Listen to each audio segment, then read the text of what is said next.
Hello.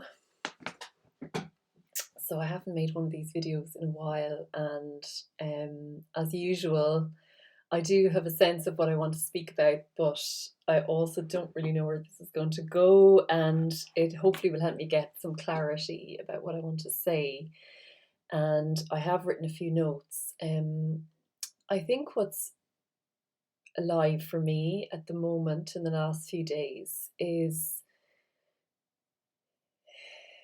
yearning for this feeling, in my body, in my being, and um,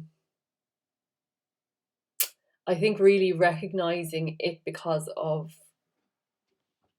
being more than aware of its absence. I've definitely spent some periods of time more deeply feeling this feeling, but more recently it's been more the absence of it, I think, that has made me yearn for it more. And you can describe this feeling in many ways. um for me, it is, I've been trying to reflect on what exactly this feeling is, because it's a really clear movement within me from one dimension to another.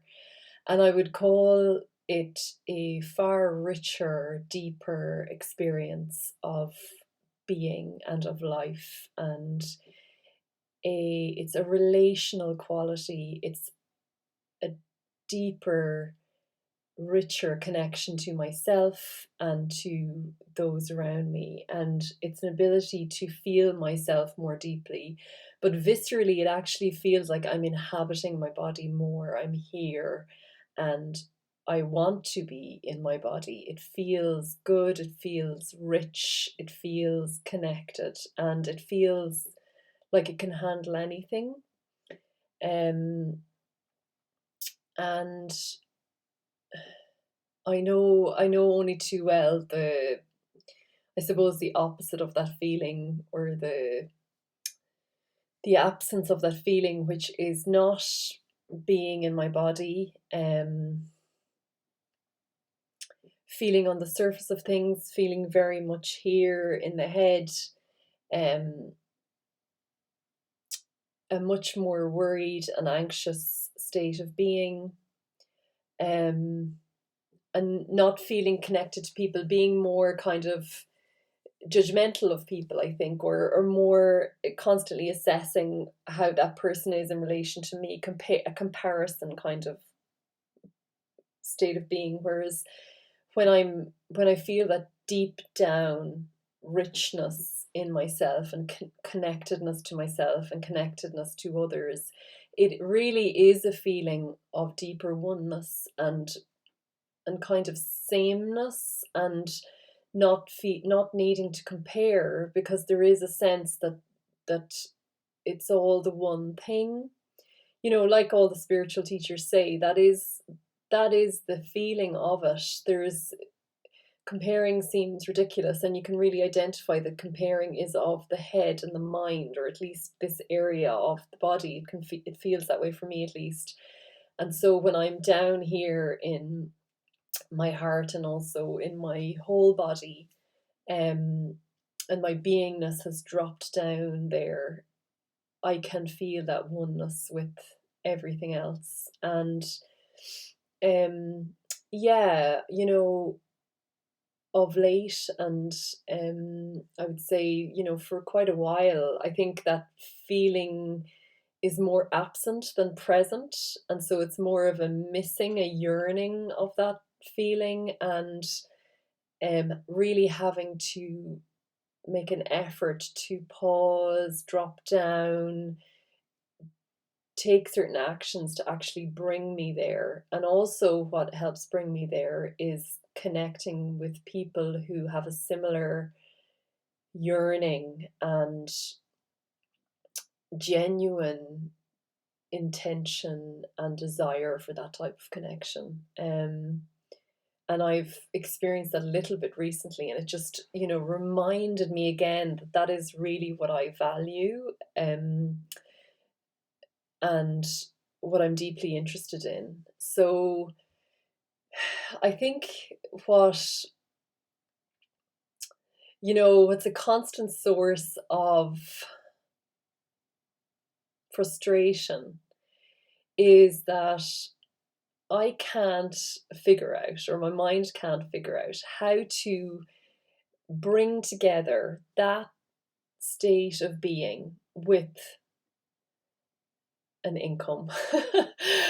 Like a reasonable income, a good income. It doesn't have to be huge, but it's reasonable. It's not like just trying to survive. It's a good income and allows for certain luxuries, allows for you to be generous with your friends and family. Just, it doesn't have to be as high as the legal salary that I had earned before, but there is a craving for stability of income. Um, and so I feel like these two conflicting poles are happening within me for some time, and I can't figure out. Sometimes I think, you know, do I have some kind of uh, dysfunction? Well, not dysfunction, but um, like I can't quite get it. To me, some people seem to be able to get it and make that work. And for me, yeah, I suppose it must be a trust thing, because there is a yearning or a craving for a stability of income, a kind of a regular income, rather than a fluctuating bits coming in here and there, and so it's a catch 22 because to stay in this place and just operate from there, you really have to trust that something's going to come. And also the opportunities for an income from this place also, I mean, I'm still trying to figure that out. I think how to offer something that is really of this place. So yeah, so I just wanted to express that, and I think partly maybe there is my own personal challenges, that this is something that I have to figure out for myself. But I think also on a more general level, it is a thing today for people, because you can be fortunate and enter into a workplace where this state of being, this contemplative, um, deep way of being can be expressed and held and welcomed, and you can work from there. Either that you are in a workplace and you deepen yourself while you're there, and so that happens and it's possible, and the workplace is able to hold you in that and you can continue. That's fantastic. I had a bit of an experience of that in the past.